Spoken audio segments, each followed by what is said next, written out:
tour de candidates de télé-réalité qui se feraient chier sur la gueule moyennant des centaines d'euros. C'est quand même assez choquant au nom de l'argent et au nom du pouvoir d'accepter de se faire déféquer au visage, de se faire uriner dans la bouche. Bon, il y a des pratiques quand même assez scandaleuses. Alors vous évoquez le proxénétisme dans le monde de la télé-réalité. Vous comptez sur les doigts d'un moignon les filles qui n'ont jamais tapiné, c'est ce que vous écrivez. Franchement, vous exagérez un petit peu quand même. J'exagère oui et non, comme dans tout milieu. Voilà, il y a des gens qui sont respectables et d'autres qui se livrent à des activités un peu plus problématiques.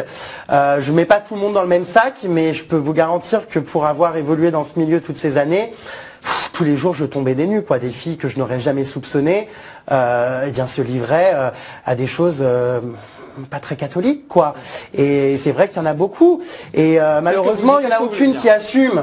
C'est ça le problème, c'est que très souvent, elles se dédouanent toutes et personne ne parle. C'est leur choix. Mais il y en a beaucoup plus qu'on pourrait le penser. Quand vous dites des choses pas très catholiques, parlons cru, qu'est-ce que vous voulez dire? Des choses pas très catholiques, c'est-à-dire voilà, avoir des relations tarifées avec des personnes haut placées, des hommes politiques, des gens du showbiz, des gens du milieu des affaires, allant parfois jusqu'à des pratiques un peu problématiques. Enfin, je veux dire, chacun fait ce qu'il veut, mais c'est vrai que c'est quand même assez choquant au nom de l'argent et au nom du pouvoir d'accepter de se faire déféquer au visage, de se faire uriner dans la bouche.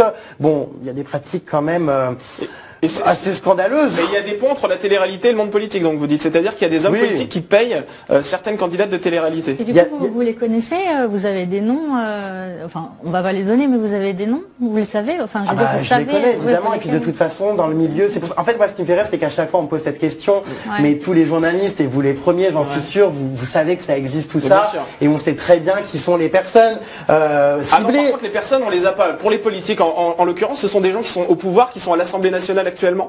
Alors quand je dis politique, attention, ça peut être des députés, des personnes qui travaillent dans la communication avec des politiques, voilà, des maires effectivement. Il y a aussi beaucoup de footballeurs, on n'en parle pas, mais les footballeurs ont ce fantasme de la candidate de télé-réalité et très souvent ont des relations extra-conjugales avec des candidates qui reçoivent de l'argent. Voilà. Quoi qu'il en soit, on me demande souvent de balancer les noms. Dans mon livre, des surnoms sont donnés.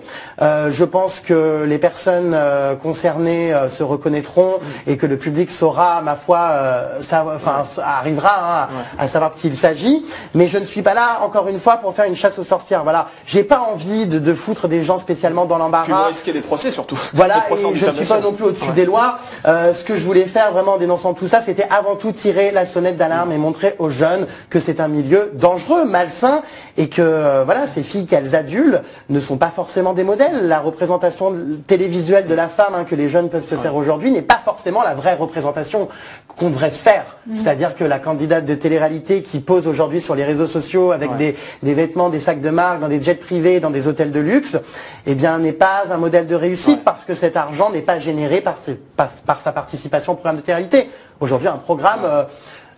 oui, c'est bien payé quand on compare à un ouvrier, par exemple, qui se lève tous les matins à 6h du mat. Mais on ne gagne pas non plus des millions. En tout cas, pas au point de se payer des jets privés. Mais quand vous postez une photo sur Instagram et que vous gagnez 6 000 €, croyez-moi, c'est pas mal.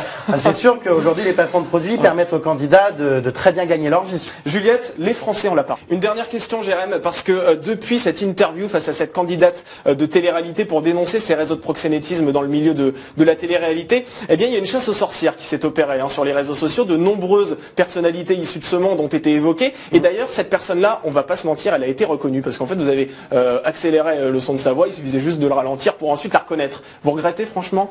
Je regrette pas. Cette femme-là aujourd'hui a des enfants.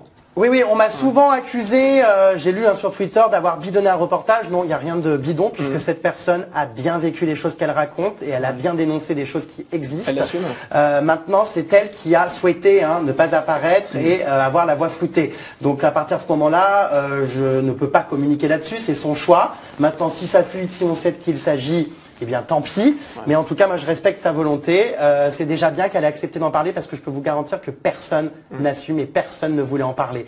Donc peu importe en fait quelle est la forme du reportage, le principal c'est le fond et le message de prévention sur la prostitution qui a été délivré. Vous êtes un homme menacé aujourd'hui ? Menacées non, mais certaines candidates effectivement ne sont pas contentes et ça crée effectivement, on va dire, des situations parfois un peu problématiques. Voilà, quand on balance comme moi frontalement, effectivement, il faut s'entourer et faire attention dans les lieux publics. Hein. J'ai presque l'impression d'être un homme politique. Vous savez. Vous avez reçu des menaces de mort? Vous êtes entouré d'un service de sécurité? Oui, je suis entouré d'un service de sécurité pour tous mes événements publics et puis un service de sécurité également la nuit qui est en bas de chez moi suite aux intrusions qu'il y a eu dans le hall d'immeuble. Voilà, j'ai préféré prévenir que guérir parce que c'est vrai qu'aujourd'hui, quand on est suivi par plus d'1 million de personnes, on est parfois face à des déséquilibrés, donc faut faire attention. Voilà. Merci beaucoup Jérémy Gisclon d'avoir été notre invité. Merci Juliette.